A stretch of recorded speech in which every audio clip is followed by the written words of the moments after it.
Siapa yang berhak memutuskan Dalai Lama berikutnya? Tradisi suci Buddhisme Tibet atau cengkeraman kuat Partai Komunis Tiongkok? Ini bukan hanya dilema spiritual, ini adalah bom waktu geopolitik.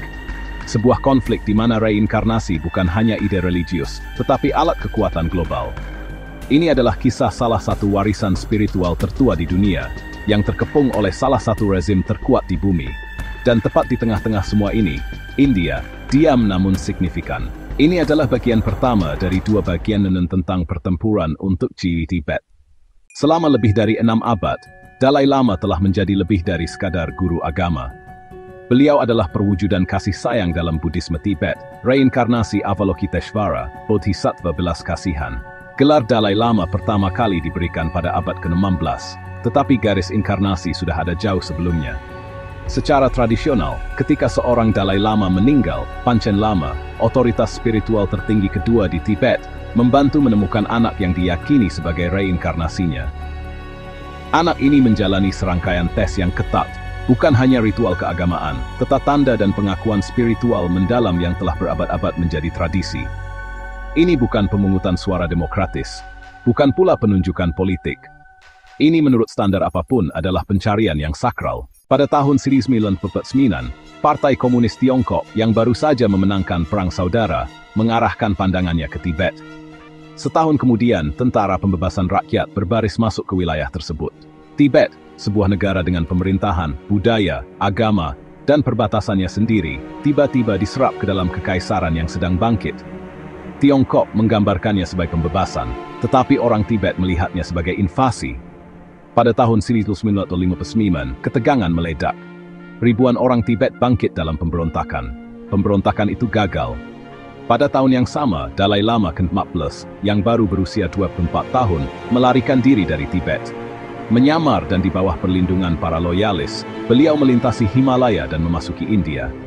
Di sana, di Dharamshala, Dalai Lama mendirikan administrasi pusat Tibet, yang sering disebut pemerintah Tibet di pengasingan.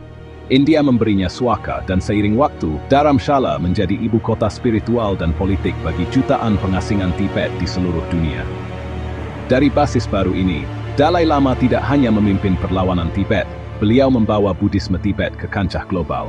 Sementara Beijing mencoba menghapusnya dari sejarah, beliau memenangkan hadiah Nobel dan berbicara di PBB. Pada tahun 1995, Dalai Lama mengidentifikasi seorang anak laki-laki berusia 6 tahun, Gedun Chokyi Nyima, sebagai reinkarnasi Panchen Lama ke-10. Hanya dalam 3 hari setelah pengumuman itu, pemerintah Tiongkok menculik anak itu dan keluarganya. Mereka tidak pernah terlihat lagi. Sebagai gantinya, Tiongkok menempatkan Gyanchai Norbu, seorang anak laki-laki yang dilatih oleh negara, setia kepada Partai Komunis. Ini bukan hanya penculikan, ini adalah pengambilalihan spiritualitas Tibet secara paksa. Mengapa ini sangat penting? Karena Panchen Lama secara tradisional bertanggung jawab untuk menemukan Dalai Lama berikutnya. Dengan menculik yang asli, Tiongkok berharapkan masa depan Buddhisme Tibet. Mereka menginginkan penerus yang tidak dipilih oleh keyakinan, tetapi oleh keputusan. Sebuah boneka berbalut jubah. Hingga hari ini, keberadaan Panchen Lama yang asli tidak diketahui. Perserikatan Bangsa-Bangsa, Amnesty International, dan para pemimpin Buddha di seluruh dunia telah menuntut informasi. Tapi Tiongkok tetap diam, dan bagi orang Tibet, keheningan itu bergema lebih keras daripada propaganda apapun. Baru-baru ini, Dalai Lama menyatakan dengan sangat jelas, hanya Gaden Phodrang Trust yang berhak memutuskan reinkarnasi saya. Perwalian ini, didirikan pada tahun 1940-an dan didirikan kembali di pengasingan, adalah penjaga tradisional harta benda Dalai Lama, baik spiritual maupun temporal. Ini tidak bersifat politis, ini bersifat religius. Tapi Tiongkok tidak setuju. Beijing telah mengeluarkan undang-undang yang mewajibkan semua reinkarnasi Buddha hidup, disetujui oleh negara. Ya, sebuah dokumen pemerintah sekarang mengklaim otoritas atas kelahiran kembali. Pembenaran mereka? Tibet adalah bagian dari Tiongkok dan agama harus melayani negara. Bagi Tiongkok, Dalai Lama bukanlah seorang suci, beliau adalah ancaman. Sebuah simbol identitas, ketahanan, dan perlawanan Tibet. Jadi mengendalikan penerusnya bukan hanya tindakan religius, ini adalah kebutuhan politik. India memberikan perlindungan kepada Dalai Lama, tetapi sejarah lebih mengingat keheningan daripada tempat perlindungan. Pada tahun 1990, ketika pasukan Tiongkok menginvasi Tibet, Sardar Vallabhbhai Patel menulis surat kepada Perdana Menteri Nehru. Kata-katanya bersifat nubuat. Komunis Tiongkok bukanlah sosialis. Mereka adalah ekspansionis. Tibet adalah penyangga. Kita harus bertindak. Tapi Nehru, yang berharap akan solidaritas dan perdamaian Asia, mengabaikan peringatan itu. 12 tahun kemudian, Perang Sino-India 1962 menghancurkan impian Nehru. Tiongkok menyerang di seluruh Arunachal Pradesh dan Ladakh. India tidak siap dan dipermalukan. Tibet adalah domino pertama, dan India tidak pernah melihatnya jatuh. Bahkan hingga hari ini, India menghindari membuat pernyataan keras tentang penerus Dalai Lama.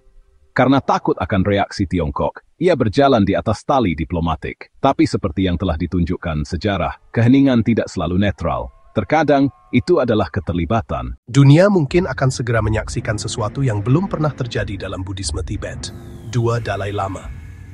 Yang satu dipilih oleh sistem keagamaan tradisional Tibet, dan yang lainnya dipilih langsung oleh Partai Komunis Tiongkok. Skenario ini bukan lagi khayalan.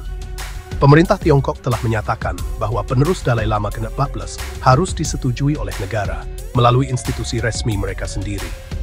Beijing berencana menggunakan Panchen Lama yang ditunjuk negara, Jain Chain Norbu, anak laki-laki yang mereka besarkan setelah menculik yang asli pada tahun 1995, untuk menyatakan reinkarnasi berikutnya. Sementara itu, Gaden Phodrang Trust, otoritas spiritual Dalai Lama di pengasingan, kemungkinan akan mencari reinkarnasi di negara bebas, mungkin bahkan di luar Tibet, bisa jadi India atau Mongolia. Perpecahan spiritual ini akan memiliki implikasi global.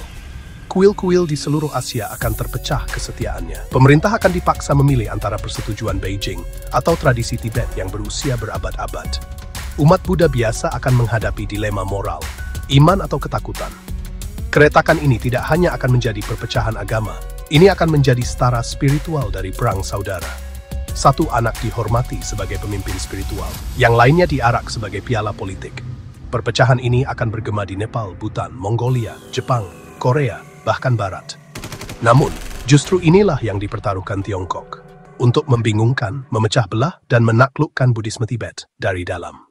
Kontrol Tiongkok atas reinkarnasi bukanlah strategi yang terisolasi. Ini adalah bagian dari kampanye yang lebih luas untuk mengendalikan semua agama.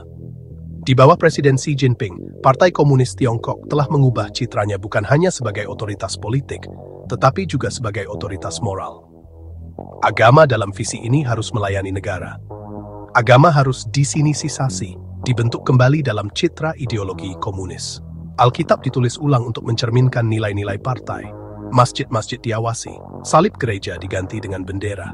Bahkan kuil-kuil dipaksa untuk mengadakan sesi propaganda komunis. Untuk Buddhisme Tibet, ini berarti para biksu diharuskan untuk mencela Dalai Lama. Anak-anak dilarang menghadiri biara.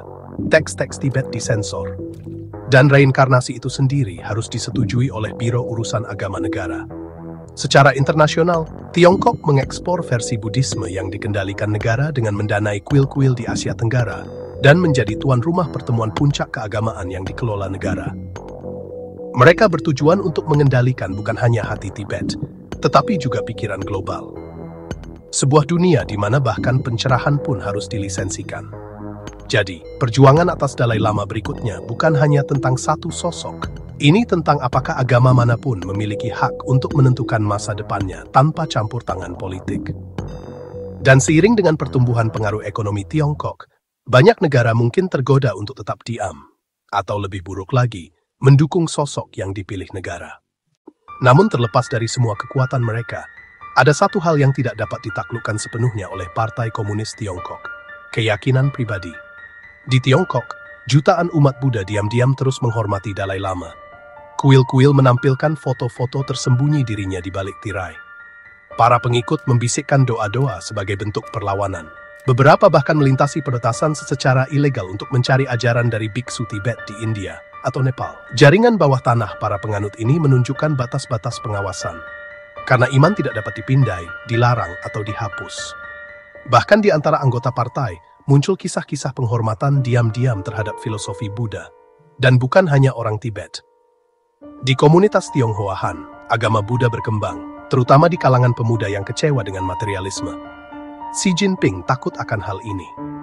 Bukan karena dia takut pada tasbih, tetapi karena dia tahu bahwa kebangkitan spiritual bisa menjadi politis. Dalam sejarah, agama telah menggulingkan kekaisaran dan menginspirasi revolusi. Dari gerakan Falun Gong hingga gereja Katolik di Polandia, keyakinan selalu menjadi medan perang yang sunyi. Jadi Dalai Lama, bahkan di pengasingan, tetap menjadi simbol perlawanan yang paling berbahaya. Bukan karena dia menyerukan kekerasan, tetapi karena dia menginspirasi hati nurani. Di tengah konflik ini, berdirilah India, tanah tempat Buddha mencapai pencerahan, dan tempat Dalai Lama menemukan perlindungan. Peran India bukan hanya diplomatik, tetapi juga sangat simbolis.